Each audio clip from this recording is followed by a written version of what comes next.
Le grand rendez-vous européen avec les Échos et CNews. Autre échec relatif, enfin vous nous direz ce que vous en pensez, mais il y a eu seulement 15 000 personnes pour marcher pour le climat hier à Paris. Ils étaient 100 000 à Berlin, 100 000 à Londres. Est-ce que ça veut dire que les Français sont moins sensibles au sujet que les autres ? Non, je ne crois pas du tout.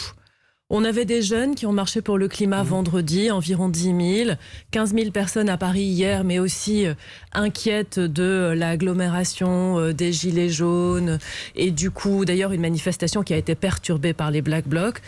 Moi, je suis beaucoup en France, en province, sur le terrain, et j'entends les préoccupations sur l'écologie. Je ne crois pas que ces chiffres veulent dire que les Français sont moins préoccupés par l'écologie que les autres. Je pense que tout le monde aujourd'hui est préoccupé par l'écologie. Mais tout de même, le fait qu'ils soient moins nombreux que dans d'autres pays à manifester, est-ce que ça ne rend pas plus difficile l'adoption finalement de mesures fortes pour lutter contre le dérèglement climatique ? On pense à la taxe carbone par exemple. S'il y a aussi peu de monde qui manifeste pour ça, est-ce que ça ne rend pas les choses plus compliquées ? L'ambition du gouvernement, elle est forte. On y reviendra, je pense, sur l'écologie. On est conscient de l'ampleur de la tâche et de l'ampleur de la transformation à porter. Ces manifestations, ces marches, elles vont dans la bonne direction. Ce sont des gens qui nous disent « ne relâchez pas, faites toujours plus ».